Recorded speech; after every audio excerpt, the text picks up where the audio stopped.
He was meant to die in a crash. She was never meant to find him. But fate doesn't follow instructions, and neither does she.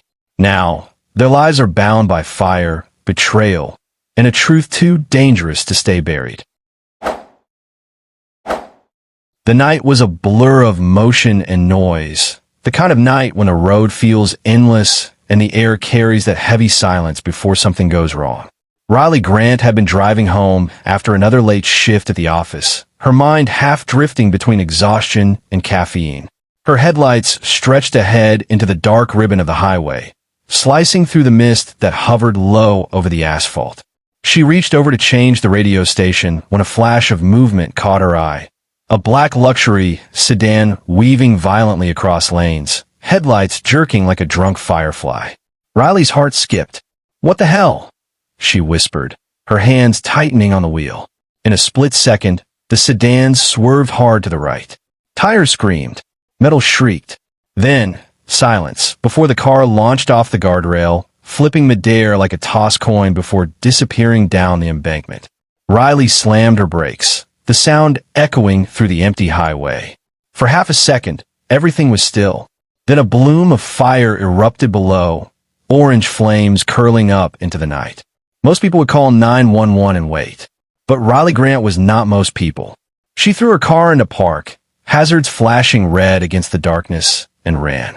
The gravel tore under her boots as she scrambled down the slope, slipping, catching herself on branches, heart pounding in her ears. The smell hit her first, burning rubber, gasoline, smoke thick enough to choke on. "God!" she coughed, pulling her jacket over her mouth. Through the shattered windshield, she saw him. A man slumped over the steering wheel, blood dripping down his temple, motionless. Flames were already licking the hood. "Hey, can you hear me?" she yelled, pounding on the glass. No response. Riley backed up a step, grabbed the tactical knife she kept in her glove compartment. Old habit from her college years, when she refused to be anyone's victim again, and slammed her elbow into the driver's window. Glass spiderwebbed, then shattered completely, spraying across the dirt. Her arm stung, but adrenaline drowned out the pain. The door was jammed, crushed beyond movement. She cursed under her breath, sprinted around to the passenger side, yanked the handle. It clicked.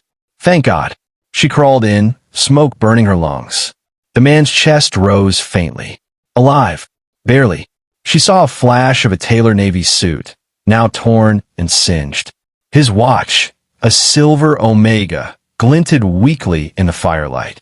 Whoever he was, he didn't belong on the side of a highway, dying in a wreck. "Stay with me," she muttered, sawing through his seatbelt. The strap finally gave, and his body fell limply against her. He was heavier than she expected. She gritted her teeth, dragging him inch by inch across the seat. Outside, the flames roared louder. The heat was unbearable now, searing against her skin. Come on, she gasped, her muscles trembling as she pulled him free just as the car groaned, a deep metallic growl that made the ground tremble. They tumbled onto the dirt together. Riley rolled over him, shielding his body with hers as the gas tank exploded behind them, a violent burst of sound and light. Burning debris rained down like molten rain. Her jacket smoked at the edges. Her heart hammered so fast she thought it might burst. And then, silence again. All she could hear was her own ragged breathing and the slow, fragile rise and fall of his chest beneath her. He was alive. "Hey," she said softly, brushing soot from his face. His eyelids fluttered open, unfocused, dazed. His lips moved, but no sound came. "You're safe," she whispered. "You were in an accident. I got you out." For a moment, his gaze seemed to find hers, hazel eyes clouded with pain and confusion. Then his voice came, rough and broken. "It wasn't an accident." Riley frowned. "What?" He swallowed hard, every word scraping like gravel. "He wanted me dead." Her blood ran cold. "Who did?"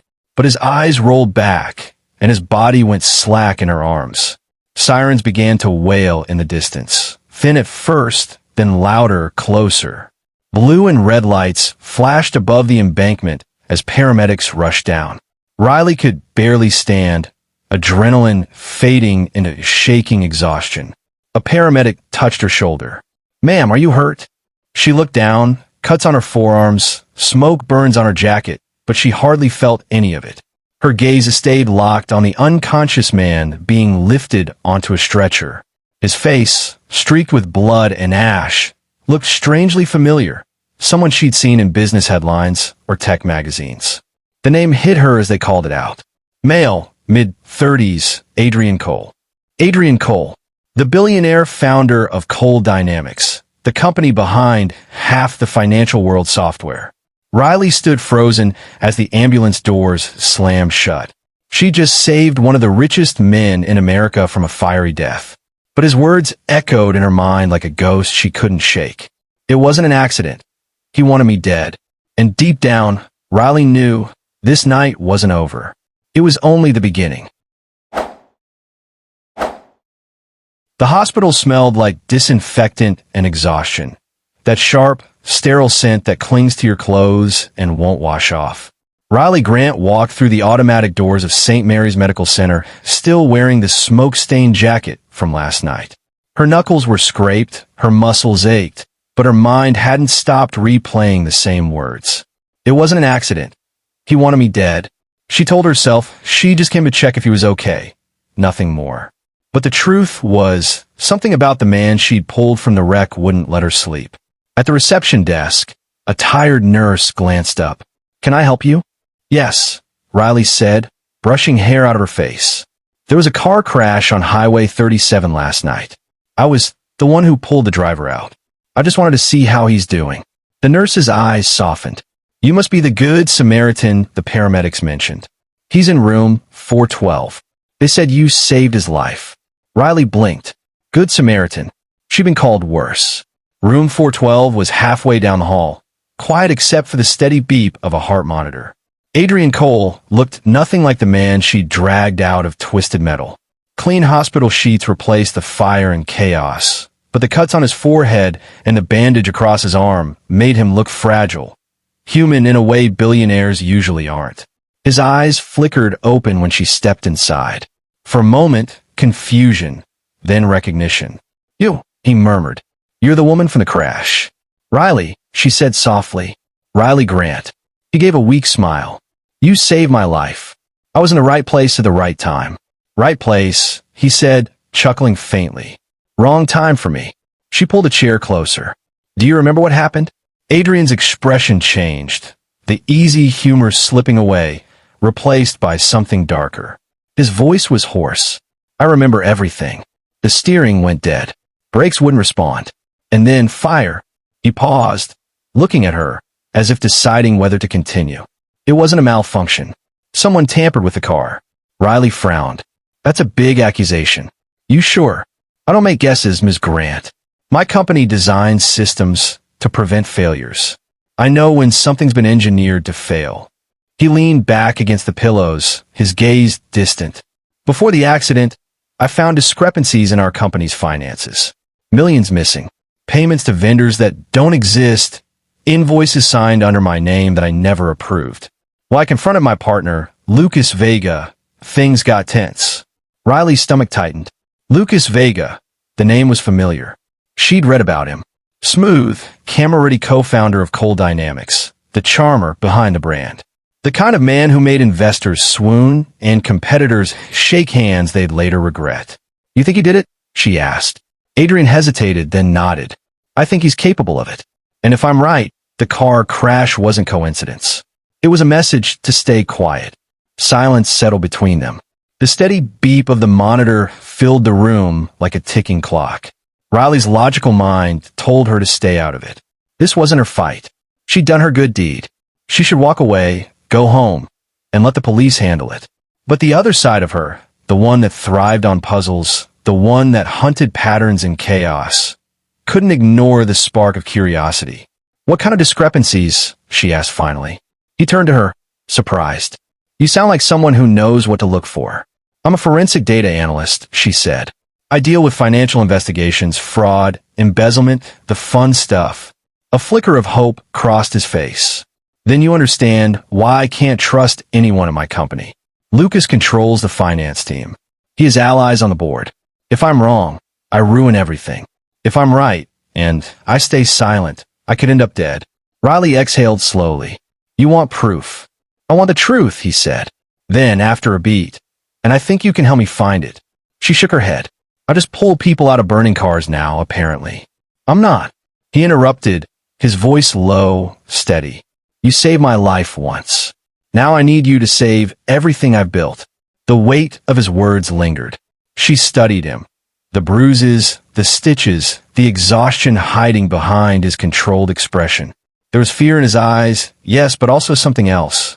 Determination and trust. The kind of trust you don't ask for, you just give because you have nothing left. She should have walked away, but instead, she nodded. All right, Mr. Cole. I'll take a look. For the first time, his shoulders eased. Adrian, he corrected softly. Call me Adrian. She smiled faintly. Adrian, then. When she left the hospital, the sun was dipping behind the skyline, washing the city in gold. She walked toward her car feeling strangely alive, like the night's chaos had opened a door she didn't know she wanted to walk through. As she reached her car, she had the oddest sensation that she wasn't alone. The air felt heavier. From across the parking lot, a man stood near the edge of the shadows, half hidden by a row of cars. Long coat, still posture, a phone in his hand, camera glinting briefly in the fading light. Riley frowned. The man turned slowly and disappeared into the line of parked vehicles. Her pulse quickened. She glanced at her car window, and that's when she noticed the reflection of a red light blinking on her license plate. Someone had just recorded her leaving the hospital, and whoever they weren't done watching. The headquarters of Cole Dynamics stood like a monument to ambition. 43 stories of mirror glass that reflected the San Francisco skyline like it owned it. Riley Grant stood at the base of it that morning, adjusting the sleek blazer she'd borrowed from her cousin, her ID badge clipped perfectly in place. To anyone passing by, she looked like any other corporate consultant, confident, professional, unshakably composed. But beneath that calm facade, her heart beat just a little too fast. This wasn't her world, but she was walking straight into its core. Welcome to Cole Dynamics, said the receptionist as Riley signed in. You're the new systems consultant, right? Mr. Vega's expecting you. Of course he was. Riley's new identity, Riley Morgan, data optimization specialist, had been arranged overnight with Adrian's quiet help. He pulled a few strings, set her up as an external contractor brought in to audit internal efficiency. A perfect cover to get close to Lucas Vega and the company's financial systems. As the elevator doors opened, she caught her reflection, composed, crisp, and convincing. But she could still hear Adrian's warning echoing in her mind. Lucas is smart, charming, and dangerous. Don't underestimate him, ever. The elevator chimed. The doors slid open to reveal the top floor. Modern, immaculate, intimidating. The kind of office where every surface gleamed, and every conversation felt like it might end in betrayal. Then she saw him. Lucas Vega. He looked like he'd stepped straight out of a Forbes magazine cover. Tall, smooth, all charisma and polish. His navy suit fit like it was tailored by hand. His smile the kind that could sell ice in a snowstorm. Ms. Morgan, he said, stepping forward, his tone a mix of charm and appraisal. Welcome to Cole Dynamics. I've heard impressive things about your work. Thank you, Riley replied, matching his tone with polite warmth. I'm excited to help streamline your systems. Lucas smiled, a smile that didn't reach his eyes. We value transparency here, he said, gesturing toward the glass walls that looked out over the city. Though some people still like their secrets. The words were casual, but Riley caught the edge beneath them, like a warning disguised as a joke. As he walked her through the floor, she noticed the subtle tension that followed him. Conversations stopped when he passed. Employees offered smiles that didn't last. And when he mentioned Adrian Cole, his co-founder, it came with the faintest trace of bitterness. Admiration curdled by resentment. Adrian's recovering, Lucas said at one point, voice almost too light. I keep telling him to take more time off. The company runs just fine without him. Riley smiled, masking the anger that rose in her throat. I'm sure it does. Over the next few days, Riley embedded herself like a ghost in the system, quietly scanning financial logs, reviewing server access, and watching Lucas's patterns. Her office overlooked the atrium, where employees hustled through another day of high-stakes innovation, oblivious to the corruption pulsing beneath their feet. Every click of her keyboard took her deeper into a world of secrets, one where loyalty was currency and betrayal was policy. Then she found it, hidden beneath layers of encrypted files and archived vendor accounts. Riley uncovered a set of financial transfers that didn't make sense. Millions routed to offshore accounts under fake company names. Nomura Holdings, Red Harbor Limited, Severn Technologies. Each transaction was signed off with Adrian's digital signature. Only it wasn't his. Her pulse quickened as she traced the network, each shell company linking back to a single source, Lucas Vega. She leaned back in her chair, whispering to herself, "You arrogant bastard." Lucas wasn't just stealing from the company. He was constructing a perfect trap. If the evidence leaked, it would all point to Adrian. Fraud, embezzlement, financial misconduct. His entire empire would crumble under his own name. Riley copied the files, encrypted them on a flash drive, and erased her trace. She knew she couldn't stay long. The walls here had eyes, and Lucas had a knack for sensing danger. Later that evening, in the quiet of Adrian's penthouse, all glass walls and city lights, she laid the evidence out across the table. He studied the data, silent at first. His hands trembled slightly as he scrolled through transaction after transaction, his name falsely attached to each one. God, he whispered. He used my credentials, my system access, everything. Riley nodded. He's been planning this for months. Every transfer, every forged document, it's all designed to come back to you. Adrian's expression hardened, anger replacing disbelief. He's not just trying to ruin me, he said quietly. He's trying to erase me. Outside, thunder rolled across the bay, and lightning flashed through the floor-to-ceiling windows. A brief, electric moment of clarity. Riley met his eyes. Then we don't just expose him, she said. We take everything back. For the first time since the crash, Adrian smiled. Not with relief, but with resolve. You really don't scare easily, do you? Riley smirked faintly. You nearly died. I've already had my excitement quota for the week.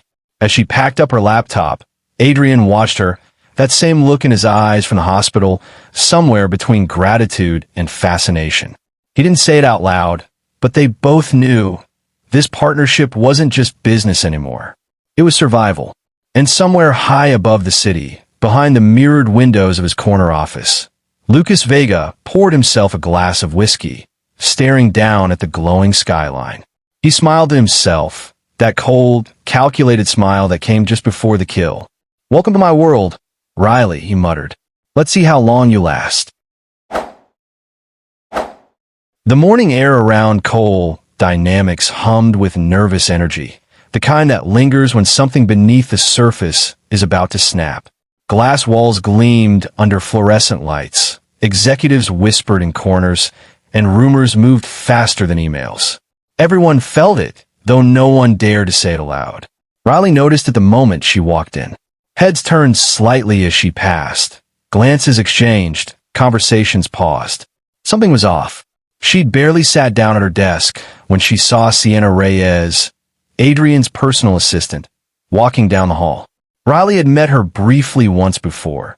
Mid-20s, always polished, with that quiet efficiency of someone who ran her boss's life better than he did.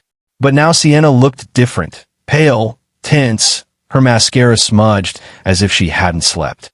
Morning, Riley greeted casually. Sienna flinched slightly before forcing a smile. Oh, hi. Morning. You okay? Riley asked, standing. Sienna hesitated. Yeah, just a long night. You know how it is. Her tone was distant, distracted. She clutched a folder too tightly, knuckles white, eyes darting toward the elevators, as if she was afraid someone might be watching.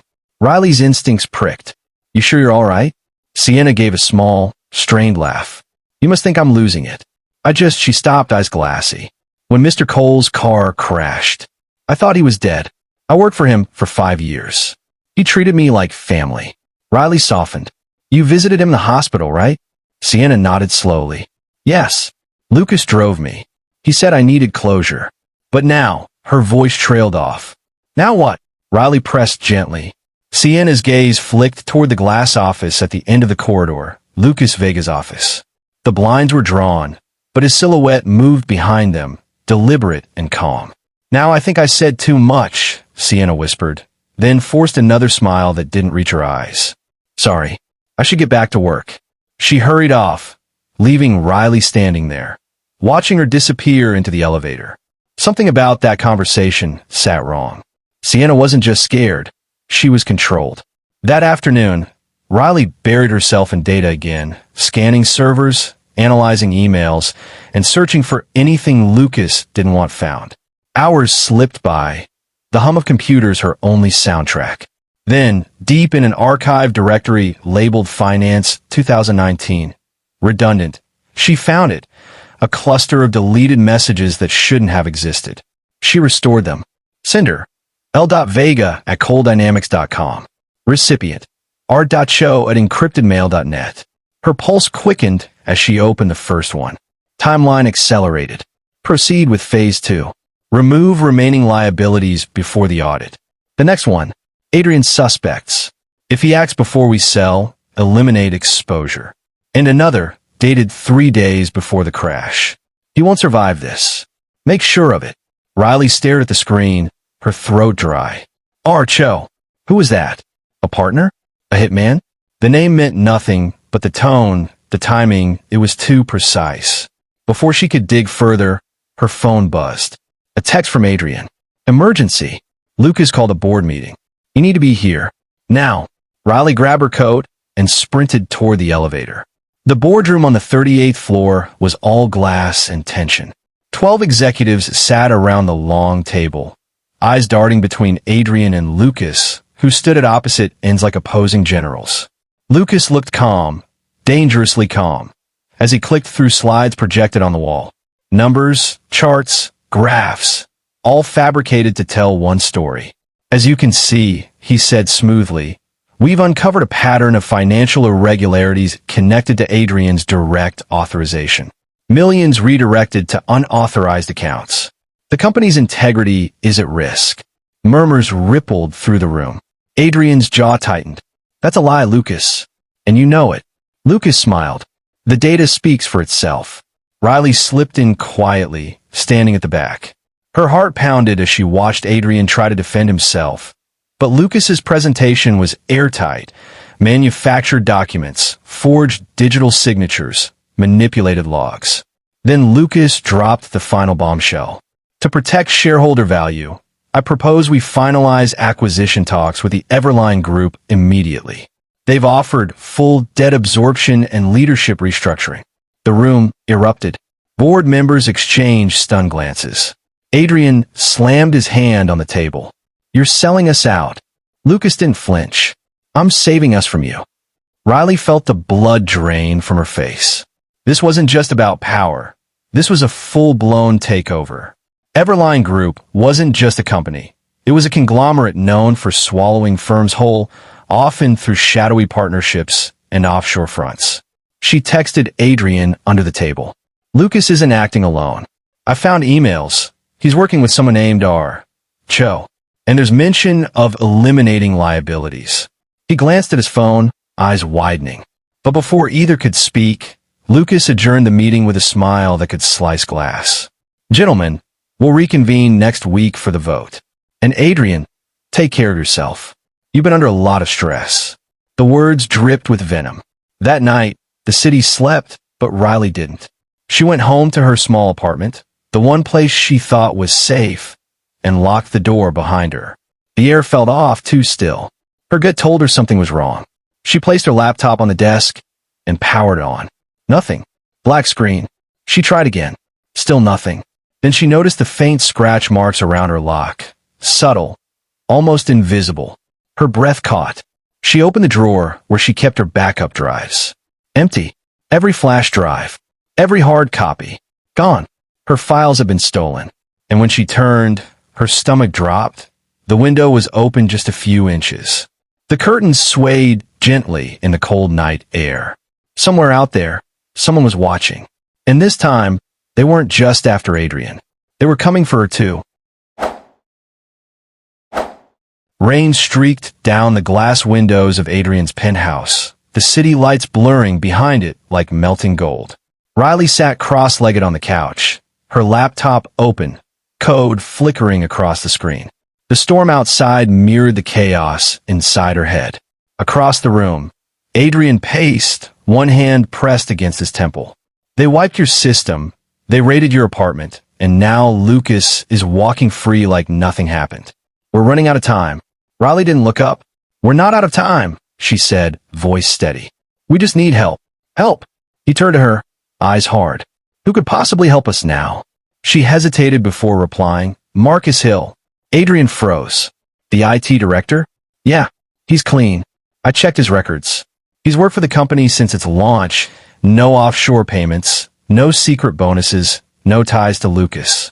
If there's anyone who can access the shadow servers, it's him. Adrian frowned, torn between caution and desperation. If he betrays us, then we're already dead in the water, Riley cut in. A few hours later, the two of them sat in a dimly lit cafe on the edge of the financial district. The rain hadn't stopped. Marcus Hill arrived late, dripping wet, a nervous energy radiating off him. He was in his early 40s, tall and quiet, with the careful eyes of someone who saw too much and said too little. You have no idea what you're asking, Marcus said, sliding into the booth. Lucas controls every digital access point in that company. He's paranoid. He tracks everything. Riley leaned in. That's why we came to you. We think there's a hidden backup server, something he doesn't want the main system to know exists. Marcus hesitated, fingers tapping against his coffee cup. If there is one, it's buried deep, maybe in the off-site storage network. But finding it means tripping alarms. We'll take the risk, Adrian said. His voice was calm, but his eyes burned with conviction. We need proof. Without it, I lose everything. Marcus studied him for a long moment, then sighed. All right, meet me after hours tomorrow. And whatever you do, tell no one. The next night, the Coal Dynamics headquarters was a skeleton of silence. The last employees had gone home, the hum of the servers filling the halls like a low heartbeat. Marcus swiped his security card, leading Riley and Adrian through the dim corridors toward the data center. The room was cold, server racks glowing blue and green in the half-dark. Here, Marcus whispered, typing furiously at the console.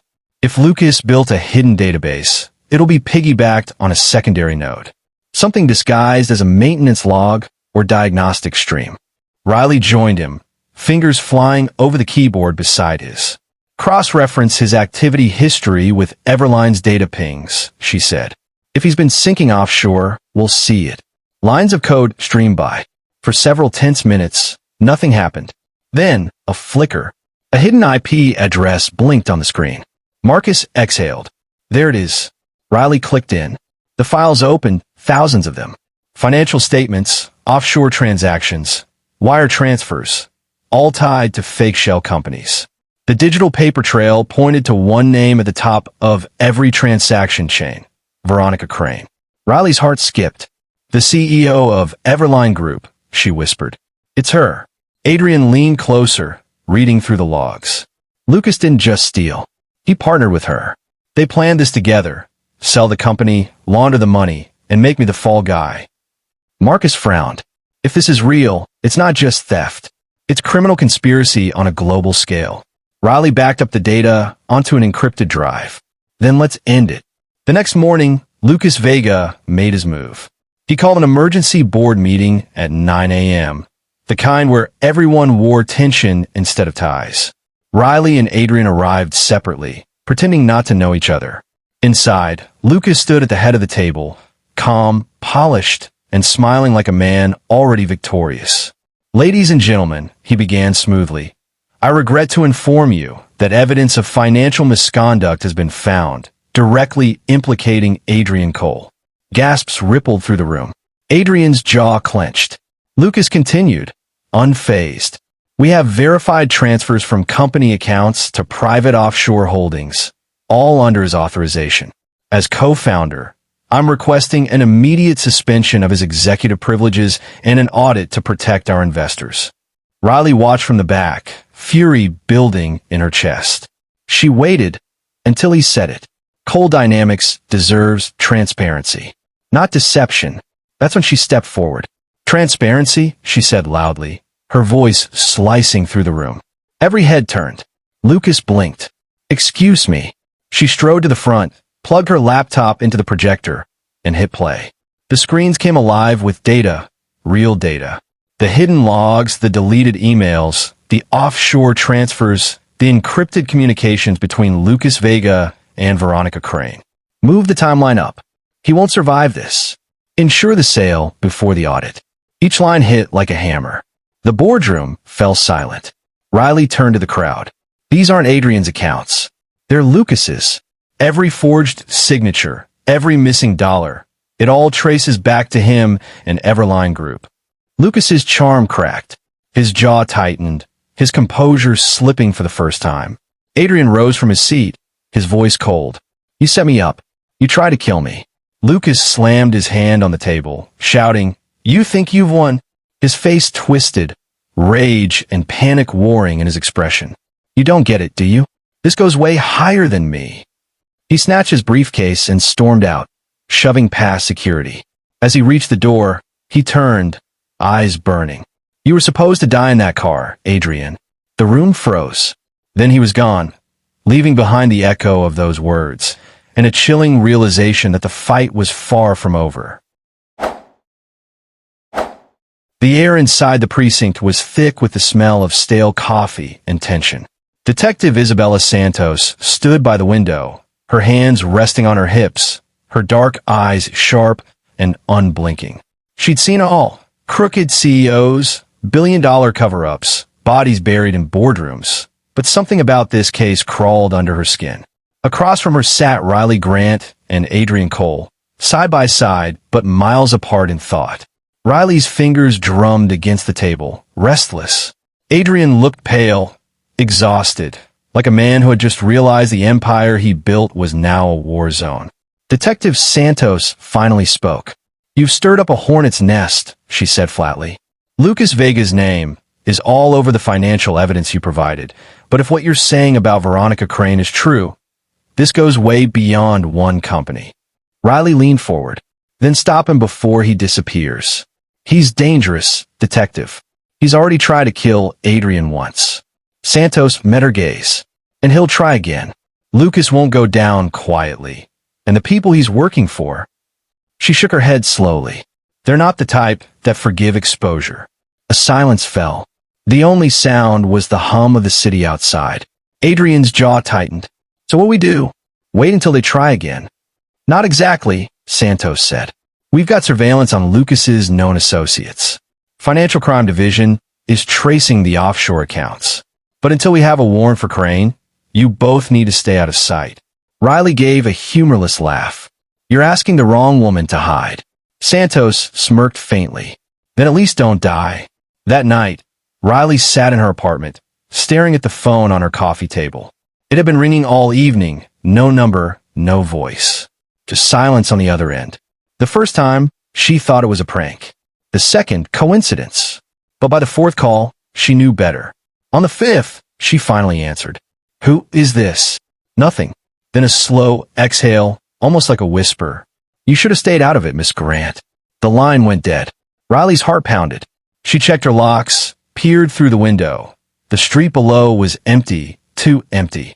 She turned off the lights and sat in the dark, listening for movement. None came. Across town, Adrian wasn't sleeping either. His penthouse security system pinged at 2:47 a.m., motion detected at the gate. He pulled up the feed. A figure stood outside in the rain, hood drawn, face obscured. They didn't move, didn't knock, didn't leave. Just stood there, staring up at the building for almost a full minute.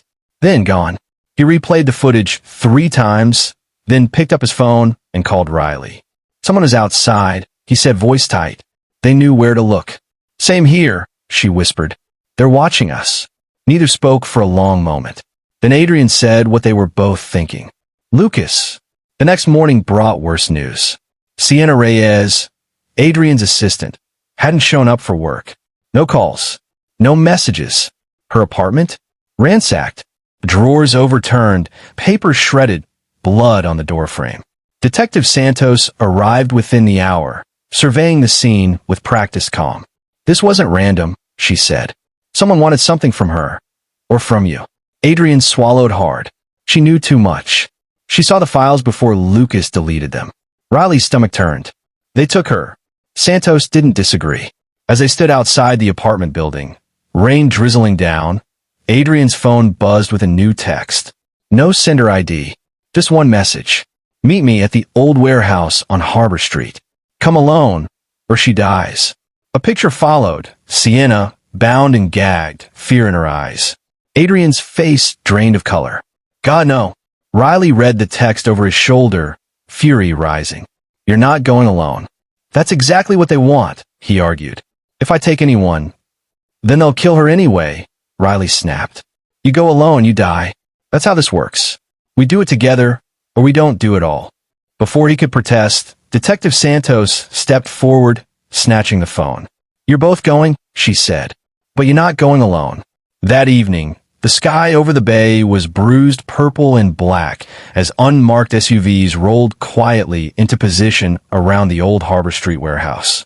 The place was a relic, rusted beams, shattered windows, and a saltwater stench that clung to the air. Inside one of the vehicles, Santos checked her earpiece. Team 1 in position. No movement yet. In another car, Riley and Adrian sat in silence. The tension between them was sharp enough to cut through the dark. You sure about this? Adrian asked quietly. Riley gave a wry smile. You almost died in a fire. I dragged you out. So yeah, I'm sure. He looked at her then, really looked, and for a flicker of a moment, his fear eased. Santos' voice crackled through their comms. Go time. Stay sharp. No heroics. Riley exhaled slowly, gripping her small, concealed recorder. No promises. They stepped out into the rain, their footsteps echoing against the concrete as they approached the warehouse. A faint light glowed from inside, one bulb, swinging gently from the rafters. Somewhere within those shadows, a woman was being held. And in that darkness, blood and betrayal were waiting to collide. The night air around Harbor Street was heavy with mist, the kind that clung to your clothes and blurred the world into shapes and shadows. The old warehouse loomed like a ghost against the skyline, rusted steel, shattered windows, and the faint hum of the nearby docks. Every sound seemed amplified. The creak of metal, the drip of rain through broken glass, the echo of footsteps that didn't quite belong.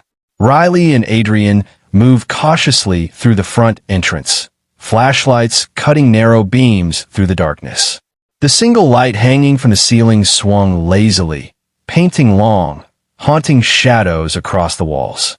Stay close, Riley whispered, scanning the room. Adrian nodded, his face tight with tension. His breath came out in slow, visible puffs. The silence was wrong, too perfect, too deliberate. Do you see anyone? Adrian asked, his voice low.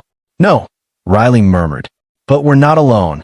Above them, hidden in the rafters, two men in tactical gear watched through rifle scopes. Their movements were precise, professional. The barrels of their weapons followed every step Riley and Adrian took. From the far end of the warehouse came a sharp metallic sound, a crate shifting, echoing through the cavernous space. Riley turned instantly, gun drawn, her flashlight beam slicing through the gloom. Show yourself, she called out. A figure stumbled out from behind a stack of crates, hands raised, face half covered in shadow. Wait, don't shoot. The voice was familiar, rough, breathless. Lucas Vega. He looked nothing like the immaculate executive from the boardroom. His shirt was torn, his face bruised, eyes wild with panic. Sweat and rain had soaked through his clothes, and his once perfect composure was gone, replaced by sheer desperation. Lucas, Adrian said, stepping forward cautiously. Where's Sienna? What the hell is this? Lucas laughed, a hollow, broken sound. You think this was me? You think I wanted this? You don't understand who you're dealing with. Riley's grip on her gun tightened. Then start talking. Lucas staggered forward, clutching his side. Veronica Crane, he spat. She ordered it all. The takeover, the fake accounts, your car crash, Adrian, everything. She used me like a pawn. I thought I was cutting a deal. Turns out, I signed my own death sentence. Adrian's jaw clenched. You tried to kill me, Lucas. I didn't have a choice. Lucas snapped. She said if I didn't help bury you, she'd bury me. You think I'm a monster? Look around. We're all just collateral to her. Riley's eyes narrowed. Then why bring us here? Because she's tying up loose ends, Lucas said, his voice shaking. You too, me. We're all liabilities now. A faint sound broke through the tension. A click, sharp and mechanical. Riley's instincts kicked in. Get down, she shouted. The window behind Lucas shattered with a deafening crack.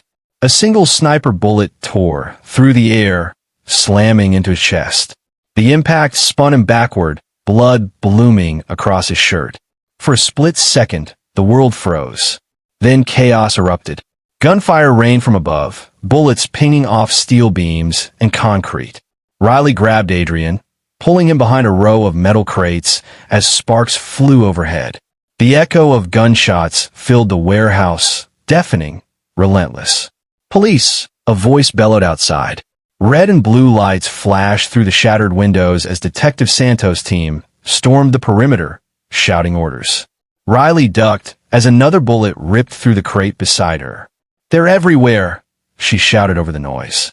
Adrian, crouched beside her, fumbled for a weapon he didn't have. We have to move. No, she said, peering through the gaps. We wait for Santos to breach. If we move, we're dead. The shooters above began retreating, their mission clearly not to capture, but to kill and vanish.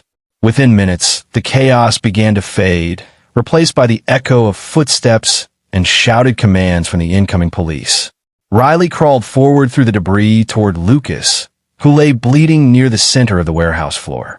His breaths were shallow, his skin pale. She dropped beside him, pressing her hand against the wound. Stay with me, Lucas, she said urgently. Who else is involved? Tell me. He coughed, blood streaking his lips. You have to look deeper. Where? She demanded. Where do we find proof? His trembling hand reached for her wrist, grip weak, but deliberate. Check the Cayman account, he whispered. His voice broke, but he forced out one final sentence. You'll see her name. Then his hand fell limp, his eyes fixed on nothing. Riley sat frozen, heart pounding, as Detective Santos and her team burst in fully, guns drawn. Secure the scene. Santos barked. We've got one down, possible hostiles escaped. Riley looked up at Adrian, who stood a few feet away, shock written across his face. He's dead, she said quietly. But he gave us something. Adrian stepped closer, voice rough. The Cayman account. Santos knelt beside Lucas's body, inspecting the wound. Whoever did this was a professional, she muttered. Single shot, long range. They wanted him silenced. Riley stood slowly, her hands shaking but her eyes fierce. Then we follow the money.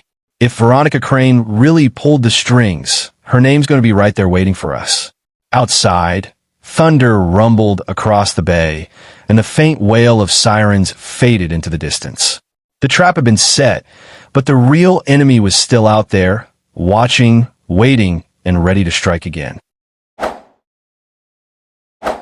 The morning Veronica Crane tried to flee the country, the world finally stopped pretending she was untouchable.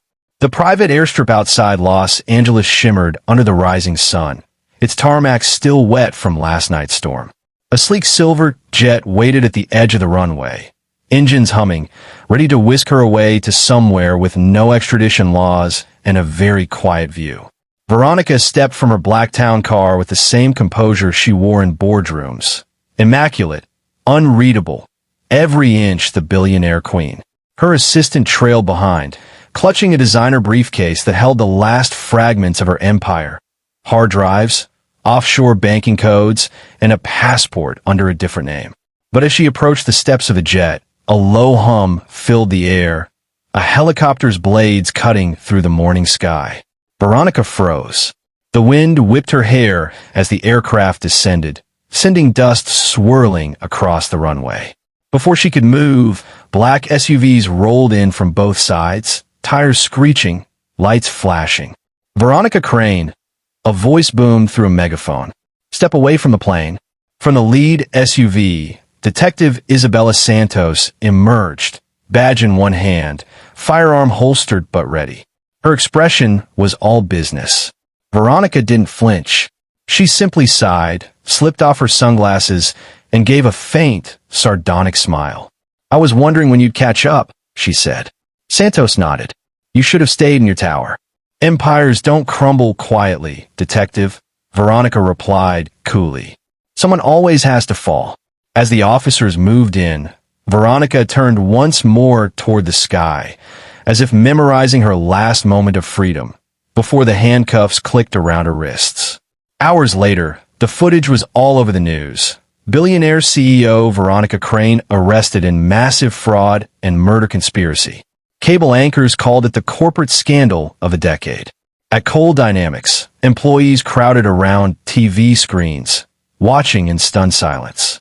For the first time in weeks, there was a sense of relief, and something else too. Shame. The kind that comes from realizing how close you'd come to losing everything. In a quiet office overlooking the city, Riley Grant sat in front of her computer, her tired eyes fixed on the final data logs from a Cayman account. Every transaction was there. Veronica's digital fingerprints woven through every offshore transfer, every shell company. Riley had spent sleepless nights decoding the patterns, tracing the encrypted paths that led straight back to Veronica Crane. It had been the final nail in her empire's coffin. When the FBI took the evidence, Adrian Cole's name was cleared. The headlines changed. He was no longer the CEO under investigation. He was the man framed by his own partner. Coal Dynamics survived the storm, but barely. Investors fled, lawsuits loomed, and trust was now a fragile thing built on glass. And through it all, Riley and Adrian stayed connected. Two survivors bound not by choice, but by fire, blood, and truth. 3 days later, Adrian appeared at Riley's office unannounced. She looked up from her desk, surprised. "You know, normal people call first." He smiled faintly. "I tried. You never answer unknown numbers anymore." She gestured for him to sit. "Can you blame me?" He chuckled, then grew quiet, studying her for a long moment. She was the same woman who had pulled him out of a burning car, but different too. Sharper, calmer, yet somehow more alive. "You saved my life twice," he said finally. "Once from a fire," his gaze softened, "and once from myself." Riley tilted her head, a smile tugging at the corner of her lips. "Guess that makes us even." For a few seconds, silence hung between them. Not awkward, but peaceful. The kind of silence that feels earned. Adrian stood, buttoning his jacket. "The board reinstated me this morning. I'm rebuilding the company, slowly this time." "Good," Riley said. "Maybe don't hire sociopaths next time." He laughed quietly. "I'll try. Though I might need a new data analyst. Someone who knows what she's doing." She leaned back, arms crossed. "Is that a job offer or a confession that you can't run a company without me?" "Both," he said, smiling as he headed for the door. When he left, Riley watched him go, a strange warmth settling in her chest, the kind that comes after surviving something you shouldn't have. The office was quiet again. Evening light spilled across her desk, turning the city outside into gold. She was about to shut down her computer when her phone buzzed. A new message flashed across the screen. Encrypted, no sender ID. Riley frowned, opening it carefully. The text was short, just 7 words. Veronica wasn't the only one. Her pulse quickened. She stared at the message, her mind racing. Another player? Another hand behind the curtain? A chill ran down her spine. She glanced out the window, across the skyline where Coal Dynamics towered, lights twinkling like fireflies. Somewhere out there, someone was still pulling strings. Riley's eyes narrowed. She picked up her phone, deleted the message, and whispered to herself, almost smiling. "Then I guess the game's not over."